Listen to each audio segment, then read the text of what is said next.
जय श्री कृष्ण। राधे राधे। दोस्तों, आज हम श्रीमद् भागवत कथा के बारे में जानते हैं। आइए, हमारे जीवन में अक्सर ऐसे क्षण आते हैं जब हम दुविधा में होते हैं और सही समय पर सही निर्णय नहीं ले पाते।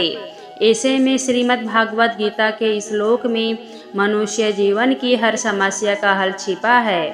गीता के 18 अध्याय और 700 गीता इस श्लोक में कर्म, धर्म, कर्म फल, जन्म, मृत्यु, सत्य, असत्य आदि जीवन से जुड़े प्रश्नों के उत्तर मौजूद है।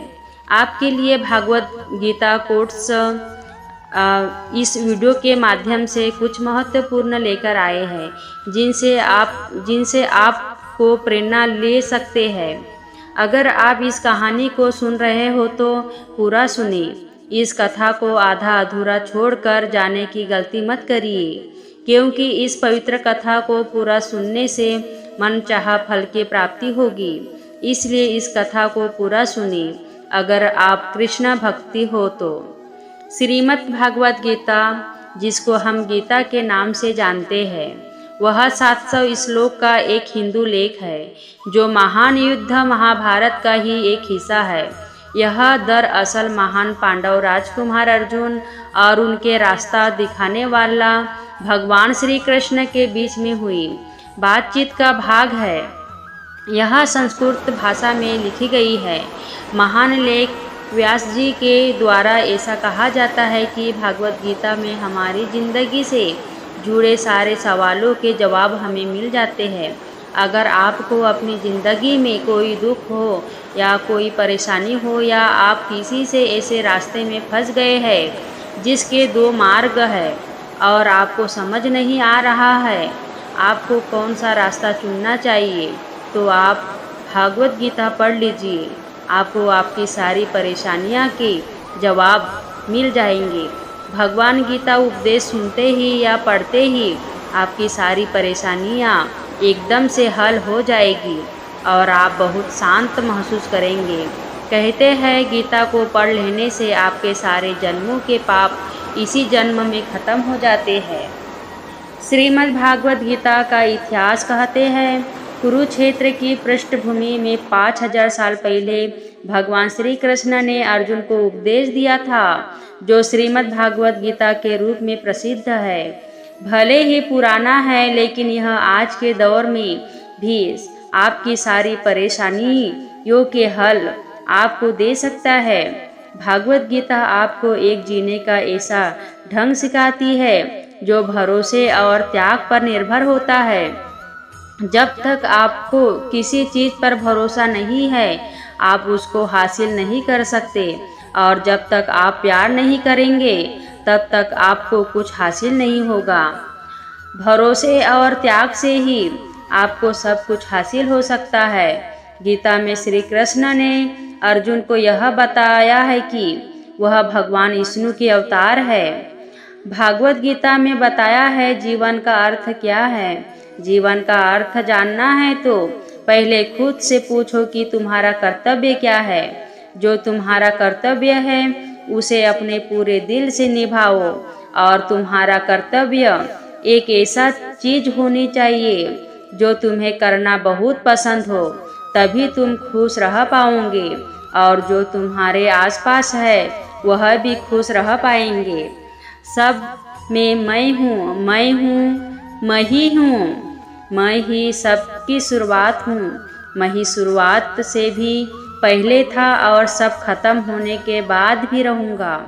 सब मुझ में है और मैं सब में हूँ। जो भी तुम देख सकते हो, छू सकते हो, सुन सकते हो या चख सकते हो, वो सब मैं हूँ। ये नदियाँ, पहाड़, सूरज, ग्रहण, चांद, सितारे सब मैंने बनाए हैं। मैंने ही भगवान, राक्षस और शैतान बनाए हैं। मैं सर्वव्यापी हूँ। मैं ही ब्रह्मा बन के सब बनाता हूँ और रुद्र बन के सब नष्ट कर देता हूँ। मैं ये सृष्टि यूं ही बनता और तोड़ता रहूँगा, ताकि आत्माओं को मौके मिल सके जन्म और मृत्यु से मोक्ष पाने को और हमेशा के लिए परमात्मा के साथ रहने को। भगवान कृष्ण ने अर्जुन को संदेश दिया कि आत्मा को कोई जला नहीं सकता, डुबा नहीं सकता और न ही काट सकता है, लेकिन आत्मा को परमात्मा के साथ हमेशा रहने के लिए ये परीक्षा रूपी जीवन में बैठना ही पड़ेगा। इस परीक्षा के लिए परमात्मा से बिछड़ के आत्मा को पृथ्वी पर किसी न किसी रूप में जन्म लेना पड़ता है। 88 करोड़ दुनियों को जीने और भोगने के बाद एक आत्मा को मनुष्य का शरीर और दिमाग मिलता है।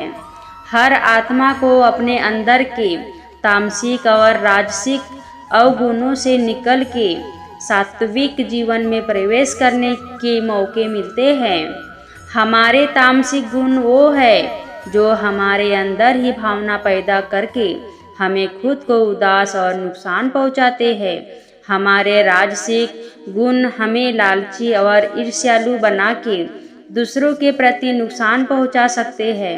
इस जीवन की परीक्षा में सबको अपने तामसिक और राजसिक गुणों को परित्याग करके अपने सात्विक गुणों से परिचित होना पड़ेगा।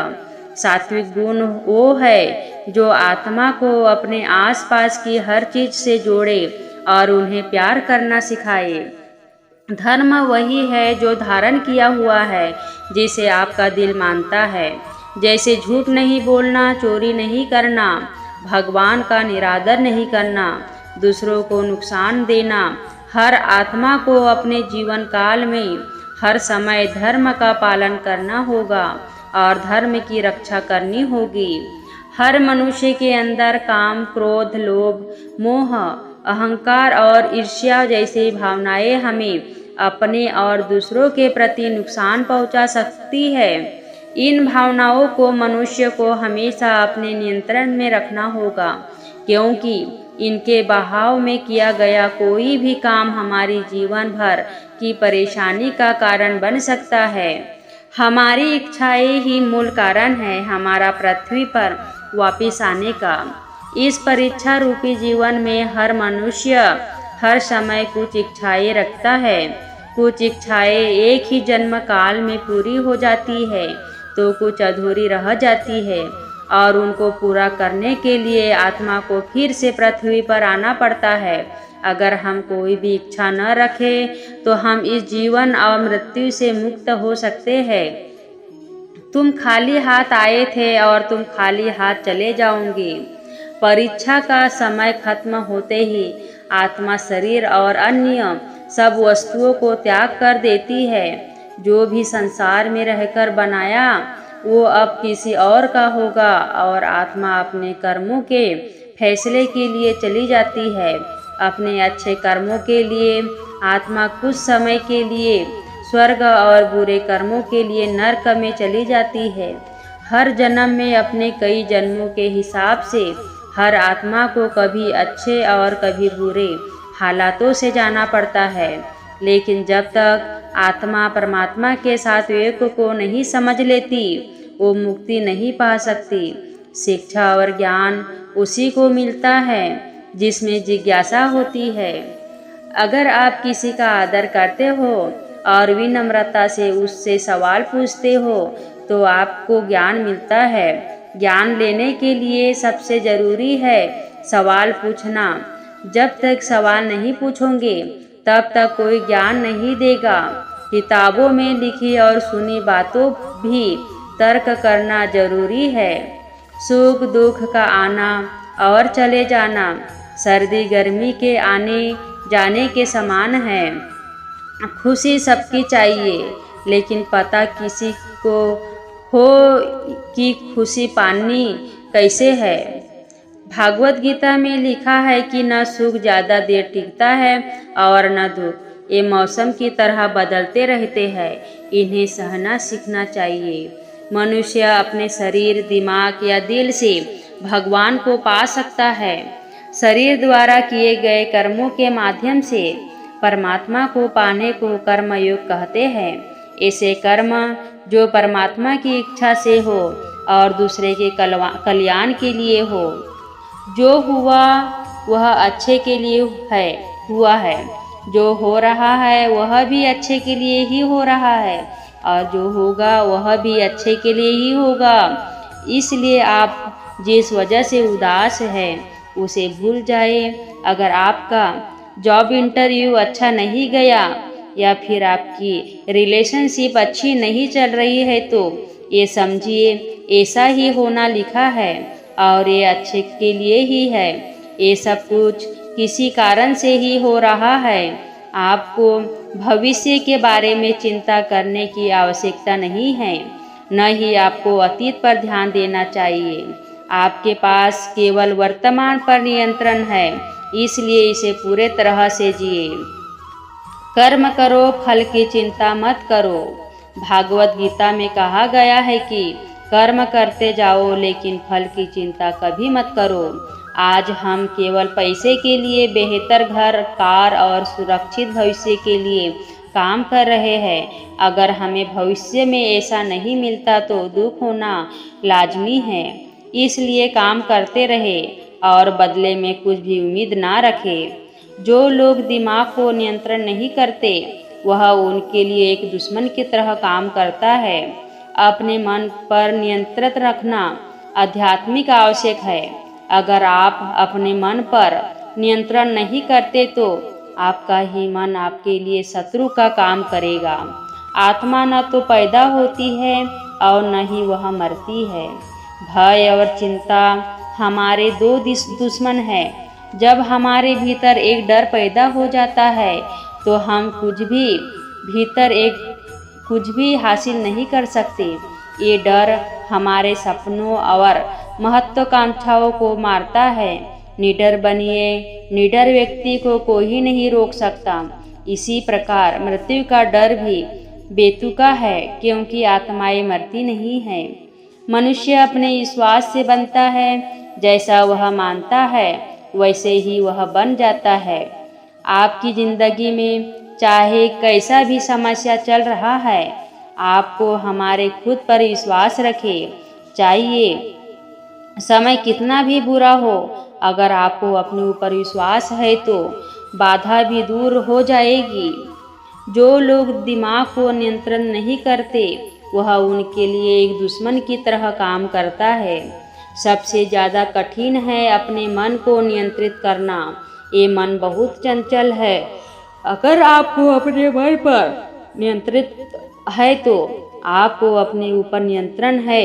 अगर आपको खुद का मन नियंत्रण में नहीं होगा तो वो आपके लिए आपके दुश्मन की तरह ही काम करेगा। सदैव संदेह करने वाले व्यक्ति को प्रसन्नता ना करें। इस लोक में मिलती है ना ही कहीं और। शक ऐसी चीज है जिसकी वजह से कभी भी किसी को खुशी नहीं मिलती। इसलिए कभी भी किसी पर संदेह मत करो। वासना, क्रोध और लोभ नरक के 3 द्वार है। प्रेम, सही विष्णुता और निस्वार्थ को अपने जीवन में लाना चाहिए। अपना अनिवार्य कर्तव्य निभाए, क्योंकि कर्म वास्तव में कर्म न करने से बेहतर है। ये मन ही जो किसी का मित्र और किसी का शत्रु होता है। एक महान व्यक्ति द्वारा जो भी कार्य किया जाता है, आम आदमी उसके नक्शे कदम पर चलता है और जो भी मानक वह अपने कार्य द्वारा निर्धारित करता है, उन्हें सारी दुनिया अपनाती है। जो पैदा हुआ है उसकी मृत्यु भी निश्चित है। जैसे जो मृत है उनके लिए जन्म। इसलिए जिसके बदले नहीं सकते उसके लिए शोक मत करो। निस्वार्थ सेवा के माध्यम से आप हमेशा फलदायी रहेंगे और अपनी इच्छाओं की पूर्ति पाएंगे। जब ध्यान में महारत हासिल होती है तो मन एक हवा रहित स्थान पर दीपक की लौ की तरह अटूट होता है। हमें अपने लक्ष्य से बाधाओं ने नहीं बल्कि एक ऐसे आसान रास्ते ने रोका है जिस पर कोई लक्ष्य ही नहीं है। जिन्होंने आपके साथ बुरा किया उनको माफ़ करके और जिनका आपने बुरा किया उनसे माफ़ी मांग के मुक्ति पाई जा सकती है। जब तक आत्मा इन चारों दरवाजों धर्म, काम, अर्थ और मोक्ष को समझ नहीं लेती तब तक आत्मा को बार बार इस मनुष्य रूप में आना ही पड़ेगा। श्रीमद् भागवत गीता का उपदेश है। भगवान गीता में एक बहुत अच्छी सीख दी गई है। इसमें बताया गया है कि जो होता है वह अच्छे के लिए होता है और जो हुआ है वह अच्छे के लिए हुआ है और जो होने वाला है वह भी अच्छे के लिए होगा। बिना कारण इस दुनिया में कोई भी चीज़ नहीं होता। हर चीज़ का एक कारण होता है और जो भी कारण होता है वह हमेशा हमारे अच्छे के लिए होता है। इसमें यह भी बोला कि आप रोते क्यों हो? क्या आपने कुछ खोया है? आप कुछ खो ही नहीं सकते, क्योंकि आप अपने संग इस दुनिया में ऐसा कुछ लाते ही नहीं जो आप खो दे। आज आपके पास जो भी है वह सब भगवान का दिया है और आप जो भी ग्रहण करेंगे वह भी भगवान का ही होगा और आप उसे भगवान को समर्पित कर देंगे। आप इस धरती पर खाली हाथ आए थे और खाली हाथ ही जाएंगे, तो फिर किस बात के सिकवे गीले। भागवत गीता में ऐसे भी बहुत अच्छी सीख दी गई है। जिंदगी जीने के लिए यह मानना महान वैज्ञानिक और आविष्कार का भी है। यदि आप भागवत गीता पढ़ते हैं तो आपका मन बहुत शांत हो जाएगा और आप अपने जीवन को सफल और सुखी तरीके से जी पाएंगे। हम उम्मीद करते हैं आपको इन ऊपर दिए गए भागवत गीता अच्छी लगी होंगी। दोस्तों, इस चैनल के माध्यम से दिया गया ज्ञान आपको अच्छा लगा तो इस वीडियो को लाइक सब्सक्राइब करके इस चैनल को तब तक के लिए अपना ख्याल रखिए। जय श्री कृष्ण। राधे राधे।